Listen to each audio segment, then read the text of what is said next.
말씀 보겠습니다. 하나님 말씀 마태복음 21장 1절부터 11절까지 말씀입니다. 마태복음 21장 1절부터 11절까지 말씀입니다. 우리 교독하겠습니다. 마태복음 21장 11절부터 21절까지 1절부터 11절까지 말씀 교독하겠습니다. 그들이 예루살렘에 가까이 가서 감람산 벳박에 이르렀을 때에 예수께서 두 제자를 보내시며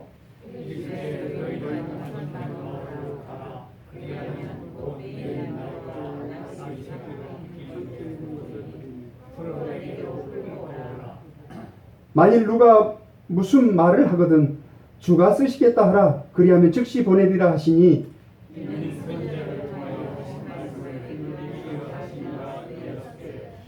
시온 딸에게 이르기를 내 왕이 너에게 임하나니 그는 겸손하여 나귀 곧 멍에 매는 짐승의 새끼를 타도다 하라 하였느니라. 나귀와 나귀 새끼를 끌고 와서 자기들의 겉옷을 그 위에 얹음에 예수께서 그 위에 타시니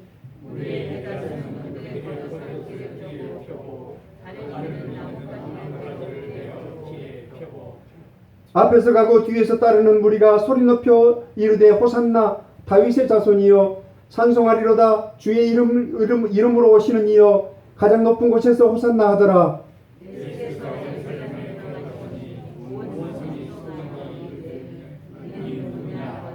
같이 읽습니다. 무리가 이르되 갈릴리 나사렛에서 나온 선지자 예수라 하니라. 아멘. 하나님의 말씀을 봉독해 올려드렸습니다. 하나님께서 주신 이 말씀 저희들 감사함으로 받겠습니다. 하나님 우리 마음 가운데 도전을 주시고 또 교훈하시고 이 말씀에 의지하여 우리가 또 결단하는 귀한 시간이 될 수 있도록 하나님께서 함께하여 주옵소서. 그 어떤 세력도 이 시간 틈 못하게 하시고 오직 하나님만 영광받아 주옵소서. 성령께서 역사해 주실 줄 믿고 감사드리며 예수님 이름으로 기도하옵나이다. 아멘. 예, 오늘 사실은 26, 27장 이렇게 쭉 나가줘야 될 말씀인데 21장으로 돌아왔습니다. 여러분 마태복음을 쭉 이렇게 한 장씩 넘기면서 뭔가 빠진 것이 없는가 이렇게 봤어요. 왜냐하면 다음 주에 또 한 번이 남았기 때문에 미리 말씀을 점검하면서 빠진 것이 없는가 이렇게 보다가 이 말씀을 좀 드려야 되겠다라는 그런 마음이 제게 있었습니다. 그래서 다시 21장으로 돌아왔다가 잠깐 이 말씀을 보시고 나중에 다음 주에는 마지막 장을 이렇게 보기를 원합니다. 그래서 오늘 이 말씀을 준비했습니다. 오늘 말씀 제목은 주님 영광을 위한 헌신. 네, 이런 말씀으로 함께 보기를 원합니다. 이 말씀은 고난주간 일요일, 그러니까 그때는 주일이 아니죠. 일요일 날 이렇게 있었던 사건입니다. 왜냐하면 주일은 저희들이 예수님이 돌아가시고 나서 부활하신 그날이 바로 주일이기 때문에 그날을 기념해서 저희들이 주일을 이렇게 부르고 있었습니다. 그러니까 지금은 돌아가시기 전이기 때문에 일요일 날 이렇게 있었던 사건입니다. 그동안 이전에는 예수님이 뭐냐면 천국의 복음을 전파하고 또 교회를 설립하고 또 제자들을 이렇게 데리고 다니면서 훈련을 시키는데 지금까지는 내가 누구인지를 정확하게 드러내지 않았어요. 그리고 고쳐주고도 자신을 밝히지 않았습니다. 근데 오늘은 만천하에 예수 그리스도를 밝히는 날입니다. 내가 누구다 라는 것을 밝히는 날입니다. 그래서 오늘 말씀을 읽었지만은 오늘 나귀 새끼를 타고 승리의 왕으로 또 평강의 왕으로 또 겸손의 왕으로 예루살렘 성에 등극하는 그런 아주 뜻깊은 날입니다. 어디서부터 어디까지 가느냐? 예수님은 감람산 벳박이라는 그 마을에서 말씀이 시작이 됩니다. 예루살렘에서부터 약 한 1.6km 정도 떨어져 있습니다. 1.6km. 그러니까 한 심리는 4km니까 한 15리 조금 넘게 이렇게 떨어져 있습니다.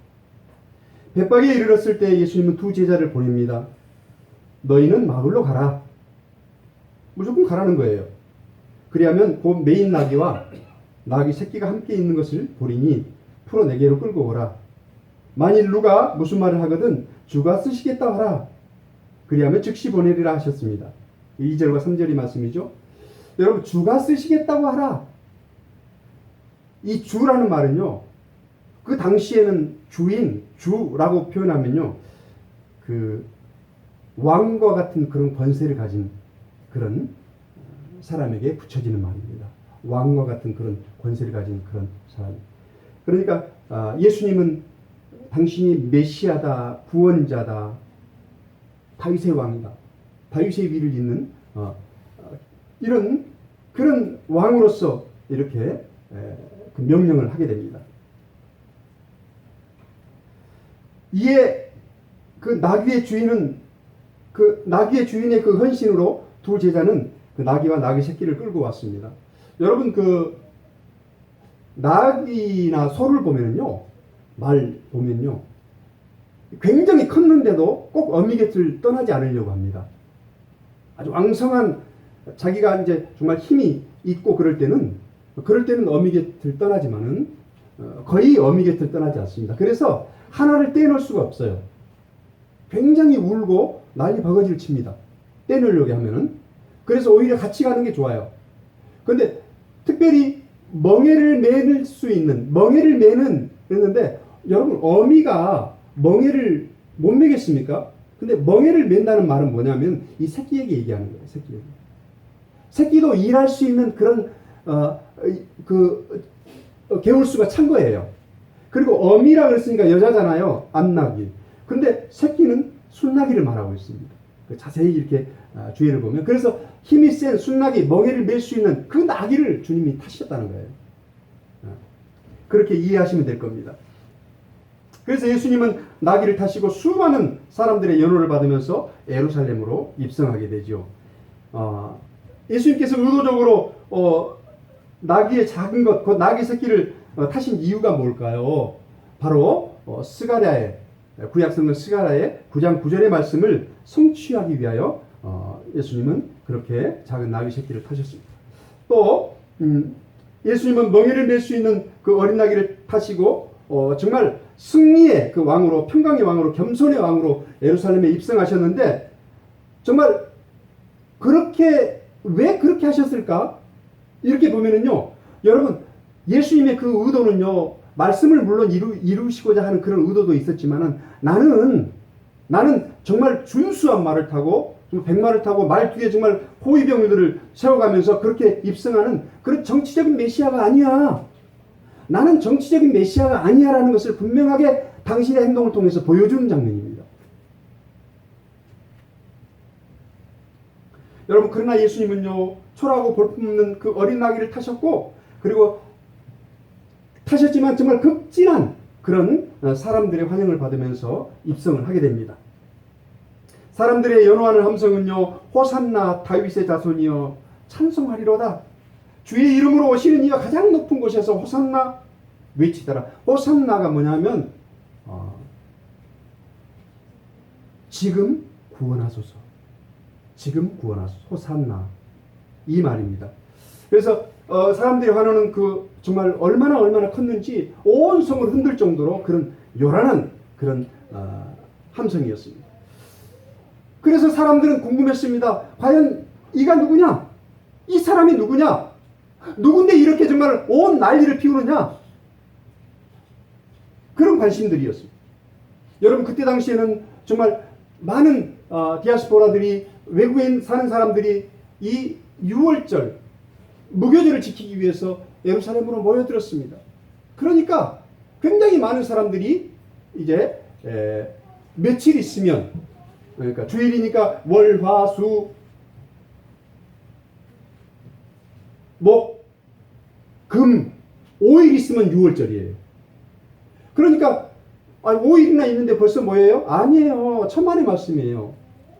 당시의 교통수단이 걸어서나 또는 나귀를 타거나 또는 그 어떤 교통수단을 이용해야만이 올 수가 있었기 때문에 가다가 무슨 일을 당할지 모르기 때문에 굉장히 일찍 서둘러서 그곳을 향해서 걸어갔습니다. 가서 쉬는 거예요. 거기 가서. 그래서 많은 사람들이 계속 모여드는 거예요. 그때 이 요란한 소리는요, 온 성을 흔들 정도로 컸었을 것입니다. 그래서 이 사람이 누구냐라고 물었습니다. 예수님을 알고 있는 사람이 갈릴리 나사렛에서 온 선지자 예수라. 이것이 오늘 본문입니다. 과연 이 안에서 우리가 뭘 배울 수 있는가? 그럼 저는 두 가지 일을 이렇게 보기를 원합니다. 하나는 뭐냐면 이 사람이 누구냐? 주가 쓰시겠다. 나귀를 끌고 오게 한 이 사람이 누구냐? 사람들은 그분의 정체를 알기 원했습니다. 그분이 메시아다. 온 인류를 구원하실 구원자이시다. 구원자. 여러분 사도행전 4장 12절에 보면은 다른 이로서는 구원을 받을 수 없나니 천하 사람 중에 구원을 받을 만한 이름을 우리에게 주신 일이 없습니다. 오직 예수 그리스도만이 우리를 구원하실 수 있는 구원자이십니다. 아멘입니다. 아멘. 그분만이 나와 여러분을 구원하실 수 있는 구원자이십니다. 그분은 우리를 하나님 앞으로 인도하실 그런 분이시란 말입니다. 어떻게 그런 일이 일어날 수 있을까요? 그분이 과연 어떻게 우리를 하나님 앞으로 인도할 수 있는 그런 구원자이신가요? 예수님은 우리를 위해서 십자가에 죽으셨으며 그것은 우리의 죄값을 대신 지불하셨습니다. 그분이 흘리신 보배로운 피는요, 우리의 죄를 충분히 씻어내기에 충분했습니다. 히브리서 9장 27절에 뭐라고 말씀하셨냐면 율법을 따라서 거의 모든 물건이 피로써 정결하게 되나니 피 흘림이 없은즉 사함이 없느니라. 그러니까 피가 용서해 줄 수 있다는 거예요. 피를 흘려야, 피 흘림을 믿어야 용서함을 받을 수 있다는 것입니다. 그래서 예수님이 십자가에 죽으신 것은 우리를 구원하시기 위한 그런 수순이었어요. 그런 수순. 꼭 필요한 과정이었습니다. 그것이 없었으면 우리를 구원할 수도 없었으며 하나님께서 예수 그리스도를 이 땅에 보내신 그 뜻도 분명치가 않았습니다. 왜냐하면 이 길밖에 없기 때문입니다. 우리를 구원하시는 길이 바로 이 길밖에 없었기 때문입니다. 그리고 예수님은 죽으시고 장사 지내시고 그대로 끝나버리는 것이 아니라 사망의 권세를 이기고 부활하셨습니다. 이 부활은 지금 그분이 누구냐라는 것을 지금 말씀드리고 있습니다. 이 부활은 그리스도인들에게 너무나 중요한 사건입니다. 부활이 없으면 복음의 완성이 이루어지지 않습니다. 부활 때문에 소망이 있는 것입니다. 우리도 부활한다는 것을 입증해 보이신 것입니다. 아멘? 네, 그렇습니다. 여러분도 부활하시고 우리도 부활합니다. 세상에 있는 모든 사람들이 다 부활합니다. 예수님만 믿는 사람들만 부활해야지 왜 세상에 있는 사람들 다 부활해야 돼요? 아니요, 그들도 할 일이 있어요. 예수 믿는 사람들은 영생에 들어가려고, 예수 믿지 않는 사람들은 영벌을 받기 위해서, 그래서 부활하는 거예요.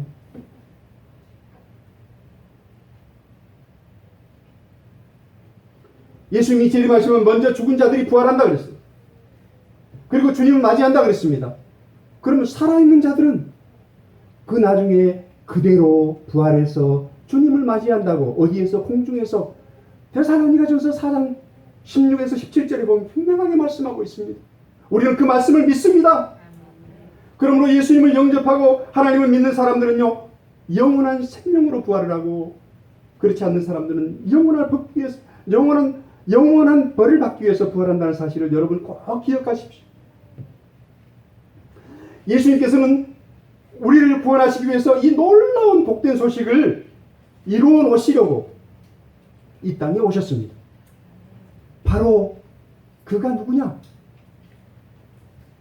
바로 우리를 구원하신 예수 그리스도이십니다. 이것은 은혜로 구원받은 것입니다. 아무런 대가도 없습니다. 그래서 예수님은 메시아이십니다. 구원자이십니다. 그 예수님은 영광을 받으시기에 충분하지 않으십니까? 그럼 은혜 입은 자들이 해야 될 게 뭘까요?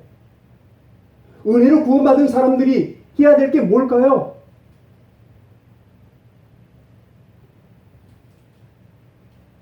그것은요, 오늘 나귀를 주님이 선택해서 끌고 오라고 했듯이 우리에게 주님이 뭔가를 선택하신다면 우리는 아멘 하면서 헌신하는 것입니다.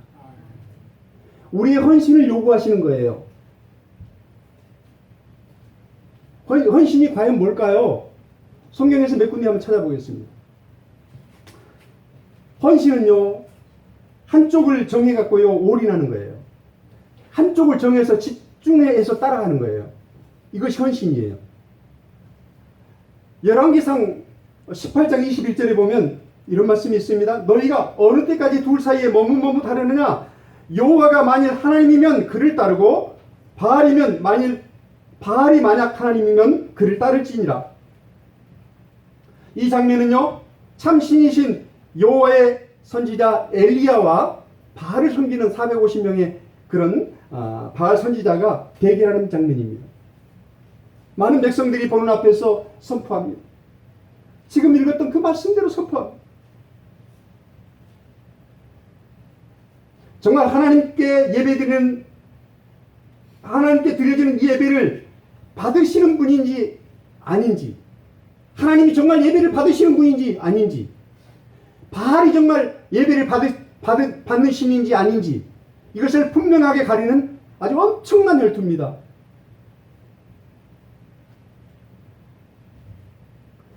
수많은 백성들 앞에 하나님의 살아계심을 입증하는 그런 장면이기도 합니다.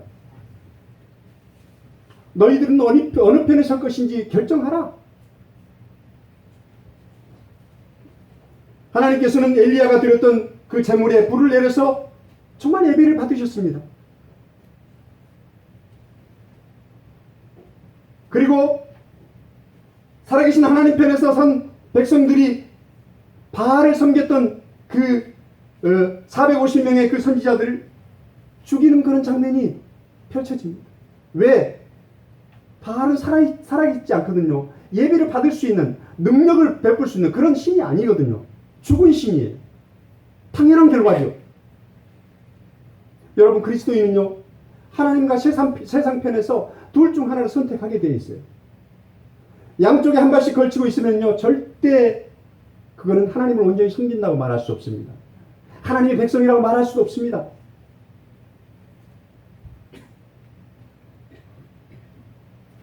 마태복음 6장 24절이나 누가복음 16장 13절에 보면은 그렇게 분명하게 우리를 권면하고 있습니다.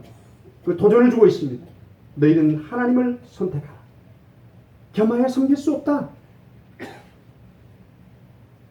지금처럼 우리가 하나님의 백성이라면 그분께 우리의 마음과 뜻을 드리고 있는지 묻고 있습니다. 오직 예수 그리스도를 믿는다면 그분 앞에 전심으로 서야 할 것입니다. 내가 필요할 때만, 내 문제 해결을 될 때까지만, 내 소원 성취를 이룰 때까지 내가 분명하게 하나님께 기도하면서 나가야지? 아니에요. 하나님을 믿는 것은요, 내 문제 해결, 내 소원 성취를 이루기 위해서 믿는 것이 아닙니다.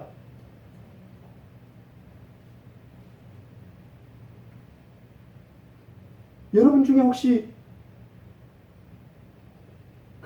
카톡이나 이 핸드폰이나 신문에 나오는 심심풀이 오늘의 운수를 보고 계신 분 혹시 있습니까? 이거는 세상을 기웃거리는 그런 우리의 마음을 빼앗기는 성도가 가져야 될 그런 자세가 아닙니다.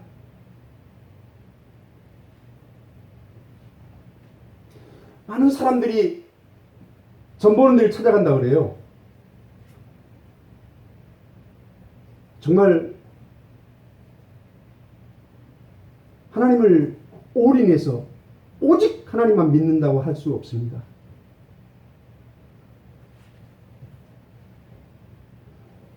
여러분, 하나님의 능력을 무시하는 거예요.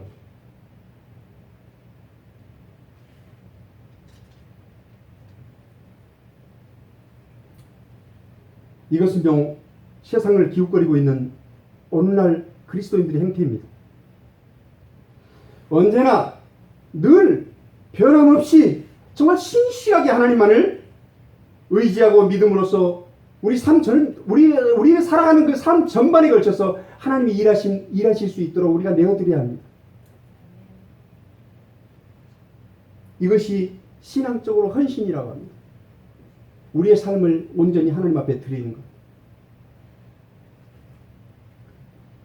여러분, 또 한 군데 보면은요, 향유 한 옥합을 드리는 그 여인에 대해서 잘 아실 겁니다. 그런 헌신은요, 모든 그리스도인들이 본받아야 될 그런 헌신입니다. 마태복음 26장 6절 13절 뿐만 아니라 여러 사복음서에 나와 있습니다. 예수님께서 베다니에 있는 나병 환자의 집에서 한 여자가 향유 한 옥합을 가져와서 식사하시는 예수님의 머리에다가 이렇게 붓습니다. 여러분, 식사하는 예수님 앞에 머리에다가 붓는다는 것은 이런 상당히 건방진 행동이잖아요. 거기 떨어지면 어떡합니까? 밥에 떨어지면. 근데 그 문화를 이해하면요, 그거 아무렇지도 않는 거예요. 왜냐하면 유대인들의 식사는요, 굉장히 긴 시간이에요. 뭐냐 하면 테이블 가운데다가 빵을 올려놓고 그걸 가져다가 자기 접시에서 이렇게 찢어서 이렇게 천천히 먹습니다. 얘기하면서. 한쪽에는 이렇게 기대서 먹고요. 그래서 식사 시간이지만 여러 가지 일들을 그 안에서 해요. 여러 가지 일들. 향유의 가격은 마태복음에 나와 있지 않습니다만 다른 복음서에 보면은 300데나리온쯤 간다고 이렇게 말합니다. 여러분, 300데나리온은 하루 일당이 1데나리온으로 본다면 300일 동안 일을 해야 돼요. 다시 말하면 열심히 1년 동안 일한 그 품삯과 같은 그런 돈입니다. 그런 향유를 붓는 것은요, 아주 특별한 날 이렇게 붓는 거예요. 아주 특별한 날, 특별한 손님에게. 특별한 목적으로. 그래서 이 결혼하지 않는 이 여인이라면 자기가 결혼하는 날 그 신랑의 머리에다가 이렇게 부어주는 그런 의식이기도 합니다. 그래서 예수님의 머리에 붓는 것은요, 정말 귀한 분에게 자기의 모든 정성을 다 드리는 거거든요. 그런데 그것이 참 예수님이 보시기에는 바로 며칠 있으면 내가 장사를 지어야 되는, 장례를 치러야 되는데 그 의식이 바로 예수님이 보시기에는 장례를 치르는 그런 의식이었습니다. 얼마나 귀한 그런 헌신입니까? 정말 예수님이 보실 때는 주님을 사랑하는 그 사랑의 헌신, 바로 그거였습니다. 그래서 주님은 이 헌신이 천하 어디에서든지 이 복음이 전파되는 곳에서는 이 여자가 행한 일도 말하여 그를 기억하리라. 이 마태복음 26장 13절에 말씀하고 있습니다. 여러분, 주님께 헌신한다는 것은요, 계산적으로 하는 거 아니에요. 내가 이만큼 해드렸으니까 주님께서 내게 더 많은 것들을 주시겠지. 더 많은 건강을 주시겠지. 더 많은 축복을 해주시겠지. 그러기 위해서, 그걸 받기 위해서 우리가 헌신하는 것은 그건 너무너무 이기적이고 계산적이고 정말 맞지 않는 것입니다.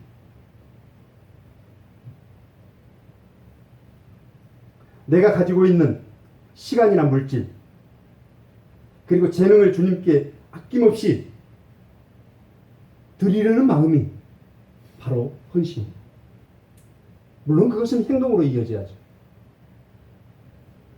세 번째로, 헌신은요, 특별한 것이 아닙니다. 자기 자신이 가지고 있는 지금 말씀드렸던 재능으로 하나님께 영광을 돌리기 위해서 드리는 것입니다. 이것을 봉사라고 할 수도 있습니다.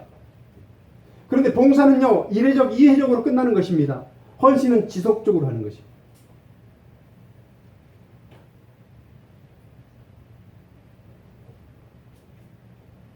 저한테, 우리 친교회 갔는데 저한테 질문하신 목사님이 한 분 계셨어요. 그러니까 그 목사님은요, 저에게 아주 대단한 어떤 그런 소명을 제가 받은 것, 왜냐하면 늦게 시작했으니까 소명을 받은 것으로 이렇게 생각하면서 소명이 뭡니까? 라고 물어봐요. 소명은 사람이 하나님의 일을 하도록 하나님의 부르심을 받은 일이거든요. 그런데 나는 없는 것 같아요. 저 특별한 소명 받은 것이 없는 것 같은데요? 이렇게 말하니까 깜짝 놀라는 거예요. 아니, 소명도 없이 어떻게 목사가 됐냐 이거예요.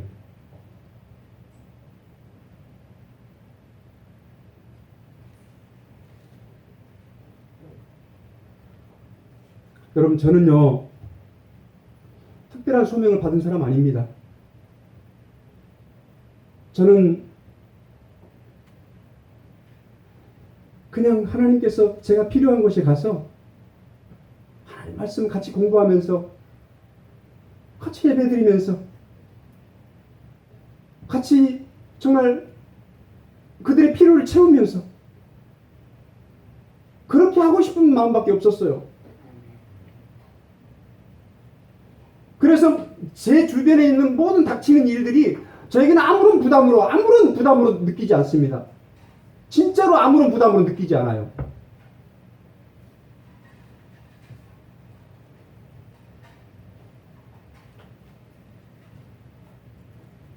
그냥 오늘 가서 복음 전하고 내일 돌아가시는 그것이 정말 하나님 앞에 정말 충성으로 여기고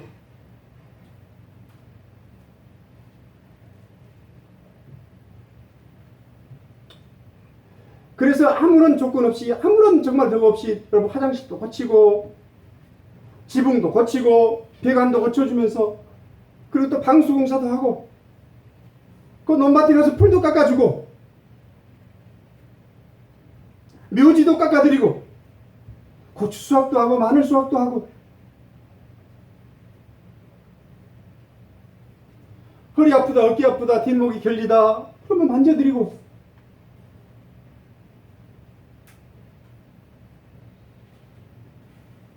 하나님께서 저에게 주신 달란트를 그런 곳에 사용 안 하면 어디다 쓸 겁니까? 제가 앞으로 제가 살 날이 얼마나 되겠습니까? 그렇지만 정말 그것이 주님의 영광을 위해서라면 기꺼이 헌신하는 마음으로 주저하지 않고 계산 따지지 않고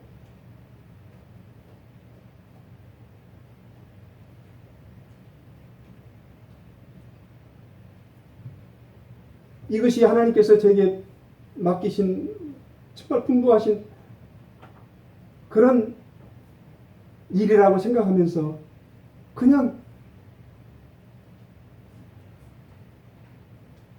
근데 제가 보면은요 적당히 똑똑한 게 참 좋은 것 같아요. 적당히 똑똑한 게 제가 만약에 굉장히 똑똑했다면 제가 어떻게 신곡교회에 머물러 있을 것 같아요. 진짜로 그럴 것 같아요. 잔머리 안 굴리고 적당히 똑똑하고 그냥 아이고 그냥 일꾼으로 그냥 살아가는 거.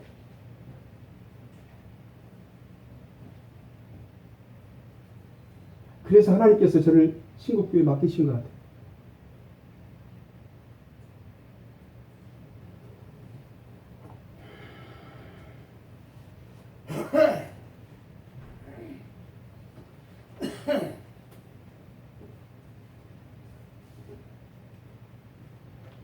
여러분 우리가 부족한 것을 알고 연약한 것을 알고 나쁜 것을 알면요 모든 것이 주님이 하셨다고 고백할 수밖에 없습니다. 주님이 하셨네요. 저는 할 수 없는 일을 주님이 하셨네요 라고 고백할 수밖에 없습니다.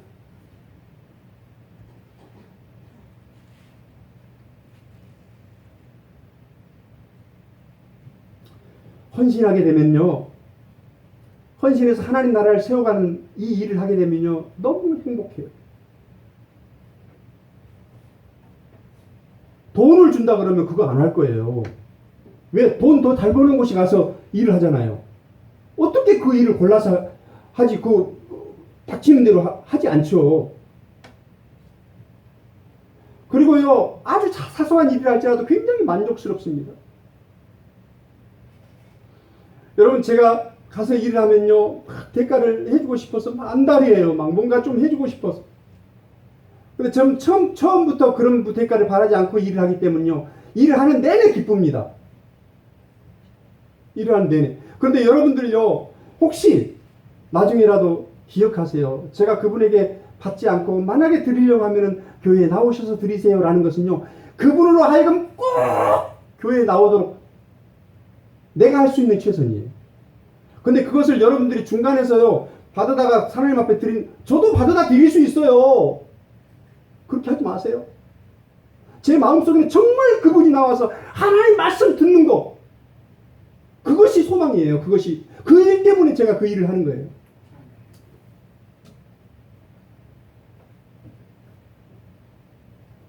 여러분들이 하나님 앞에 드릴 거 저한테 주잖아요. 그럼 갖다 드릴 수 있어요.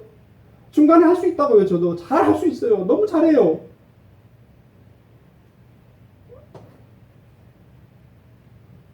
상처가 안 됐으면 좋겠습니다. 하여튼 제 마음이 그렇습니다.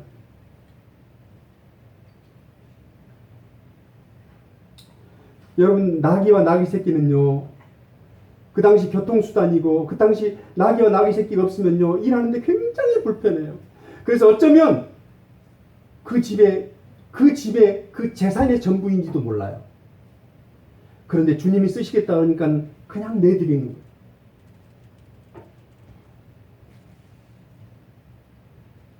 주님이 선택하고 주님이 필요한 것 우리는 내어드릴 수 있어야 돼요. 그것은요 결코 손해가 아니라 기쁨으로 찾아오고요 그 일이 있고 나서는요 여러분의 믿음이 아주 멋지게 성장합니다. 경험해보지 못한 하나님의 일하심을 여러분들은 분명하게 경험할 수 있어요. 우리는 얼마든지 예배를 참석 못하게 붙잡을 수 있는 것들이 너무너무 많아요. 진짜 많아요. 우리 주변에 그 시간에 예배 드릴 수 있는 그 시간에.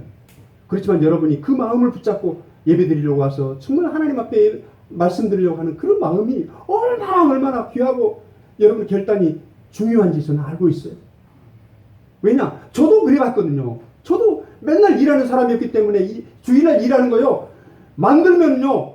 진짜 절반 이상은 만들 수 있을 거예요. 주일날 일할 수 있도록. 지천이 일이잖아요. 다 돈 준다는데. 그렇지만 탁 자르고 주님 앞에 나와서 정말 예배 드리는 그 모습이 너무 아름다운 거예요. 그 모습.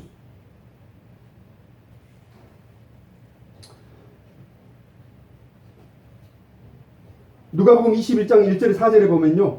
과부가 헌금을 합니다. 2렙돈. 부자가 헌금을 합니다. 많은 것 중에 많은 것.